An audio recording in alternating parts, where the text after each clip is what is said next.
भगवते अनिरुद्धाय।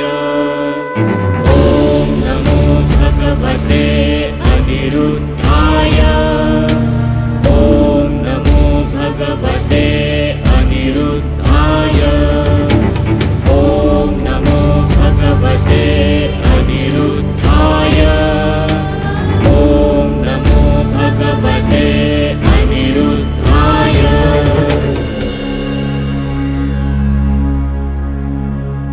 गणेभ्यः गणपतिभ्यः व्रातेभ्यः व्रातपतिभ्यः कृत्सेभ्यः कृत्सपतिभ्यः विरूपेभ्यः विश्वरूपेभ्यः नमः।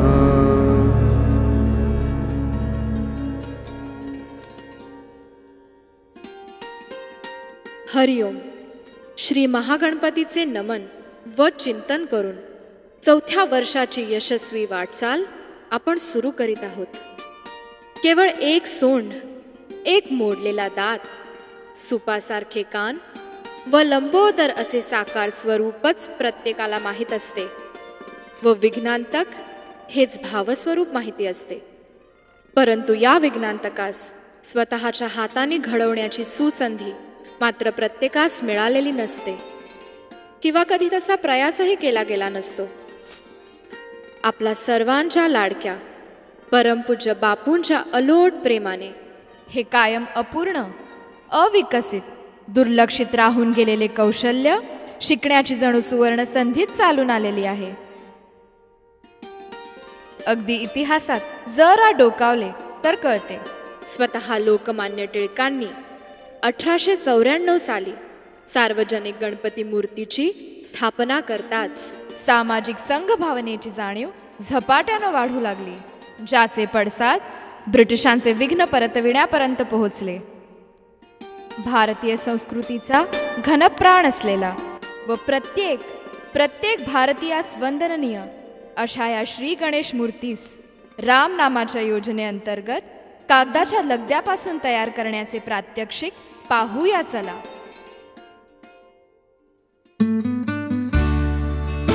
श्री गणेश मूर्ती बनविण्यास लागणारे साहित्य: कागदाचा लगदा, डिंक, व्हाइटिंग पावडर, शंखजिरा पावडर, तेल आणि साबण मिश्रण, बाइंडिंग गम, वर्तमानपत्रांचे बारीक तुकडे, लाटणे, स्टेन्सिल ब्रश, पॉलिश पेपर।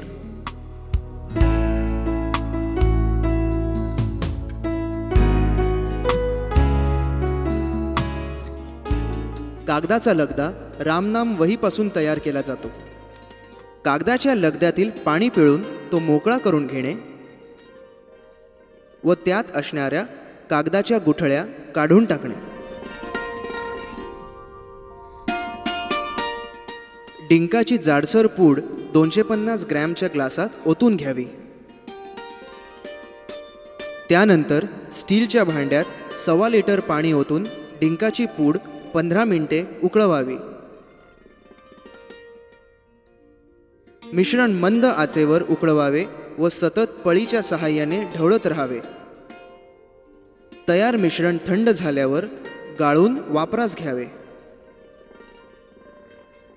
त्यानंतर कागदाच्या लगद्यात डिंकाचे मिश्रण समप्रमाणात ओतून व्यवस्थित मळून घ्यावे व एकजीव करावे।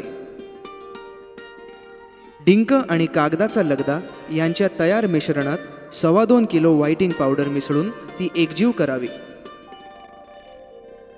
हे मिश्रण तयार करताना 1/2 किलो मापाने व्हाइटिंग पेरत जावे। आपण तयार केलेले मिश्रण कणकेप्रमाणे मुलायम तयार करावे।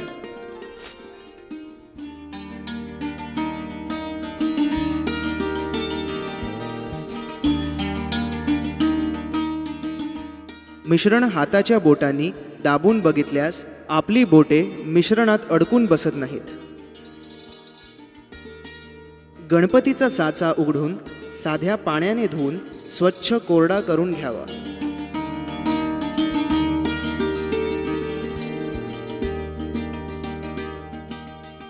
साच्याच्या आतील भागास तेल साबण मिश्रणाचा हात फिरून घ्यावा. श्री गणेश मूर्तीचा साचा रबराचा असल्यास फक्त शंखजिरा पावडर लावावी.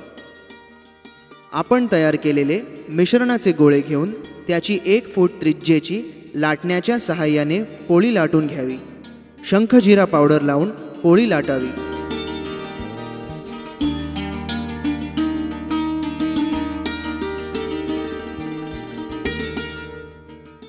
आपण तयार केलेली पोळी साच्यात भरून घ्यावी.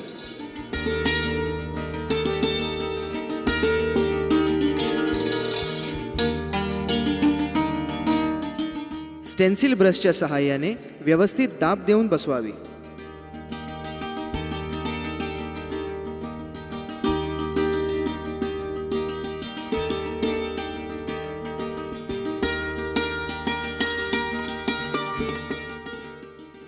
साच्याच्या बाहेरील पोळी हाताने काढून घ्यावी.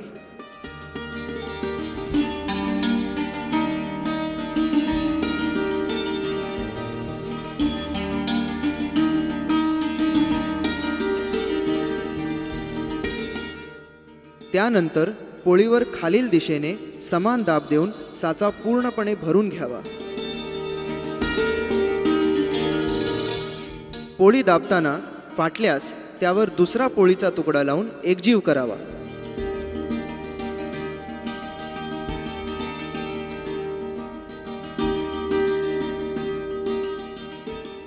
हे करताना साच्यातील पूर्ण आकृती आणि नक्षीकाम पोळीवर दाबून उमटवणे अत्यावश्यक आहे.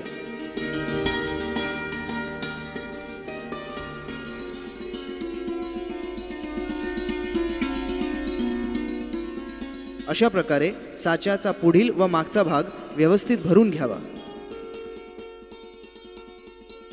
नंतर आपण पोळीची कड 1 इंचाने मोकळी सोडून कागदाचे 2 थर गमने एकमेकांवर लावून घ्यावे.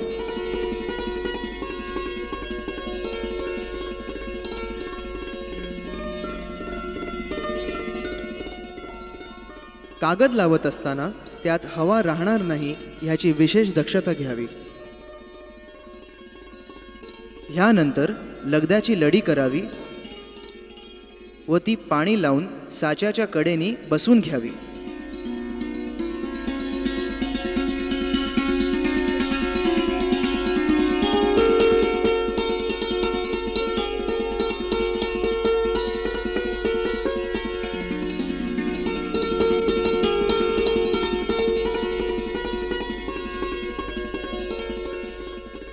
आपण साच्याचे जे भरलेले भाग मोकळे केले आहेत ते एकत्र करून साचा पूर्णपणे बंद करावा.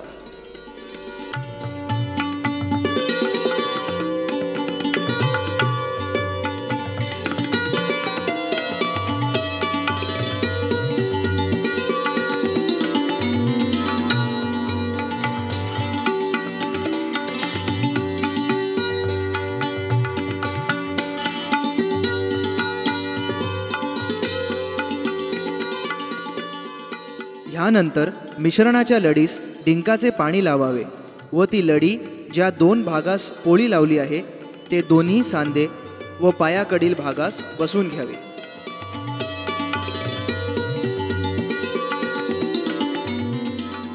तसेच आधी सांगितलेल्या कृती अनुसार श्रींच्या मूर्तीचे हात भरून घ्यावे.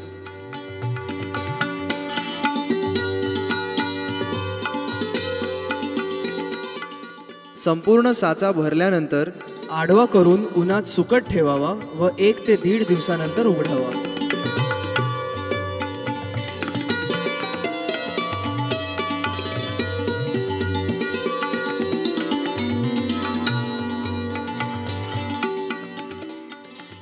साचा उघडताना तोंडापासून किंवा मधल्या भागातून सुरुवात करावी व एक भाग सावकाश उघडत जावा.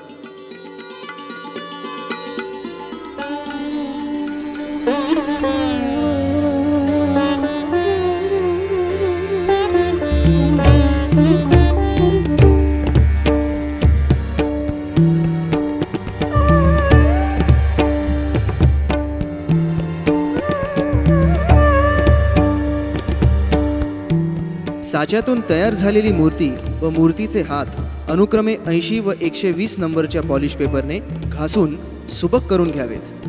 हे करत असताना दागिन्यांचे नक्षीकाम पुसले जाणार नाही याची खबरदारी घ्यावी.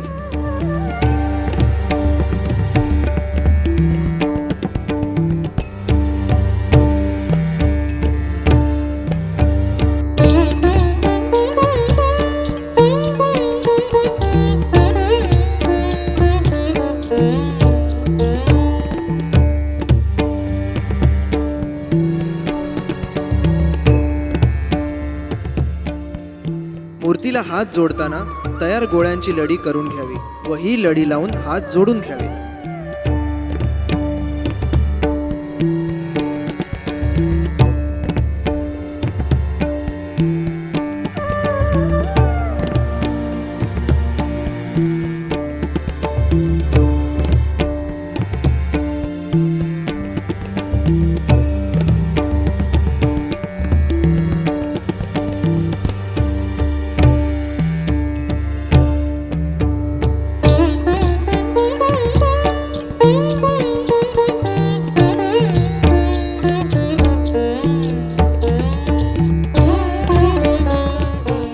श्री गणेश मूर्तीचे हात पूर्णपणे सुकल्यावर त्याचे सांध्याकडचे भाग पॉलिश पेपर किंवा कानस यांनी घासून गुळगुळीत करावेत.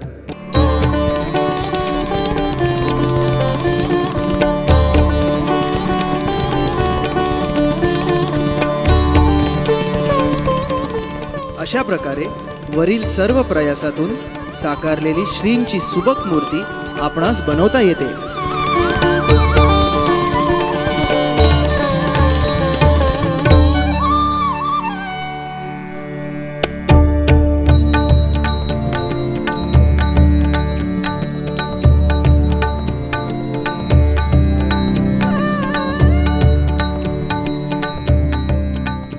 आला ना प्रत्यय आपल्या परमपूज्य बापूंच्या समर्थ लेखणीचा? अहो, असं काय करताय? आपल्या सत्यप्रवेश प्रथम खंड चरण 27 मध्ये सांगितल्याप्रमाणे उचित परिश्रम जेथे, कृपा कर श्रीराम तेथे, क्रियाशील हात जेथे, जानकीचा नाथ तेथे.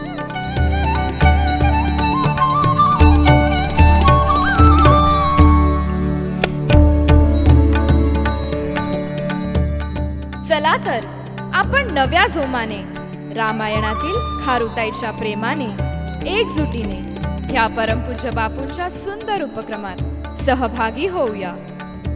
आपल्या हातांनी श्री गणेशाची मूर्ती साकार करूया, जो सदैव सर्व शुभ कार्याच्या अग्रस्थानी राहणारच आहे. संत ज्ञानेश्वरांच्या आदर्शाला अनुसरून ज्ञानदेवे रचिला पाया, उभारिले देवालया. ह्याप्रमाणे परमपूज्य बापूंच्या या पर्यावरण संरक्षण कार्यात सामील होऊया. आळवितो तुझे श्री गणनाथा, आळवितो तुझे श्री गणनाथा. मोरया गौरीच्या सुता, मोरया गौरीच्या सुता. आळवितो तुझे श्री गणनाथा, आळवितो तुझे श्री गणनाथा.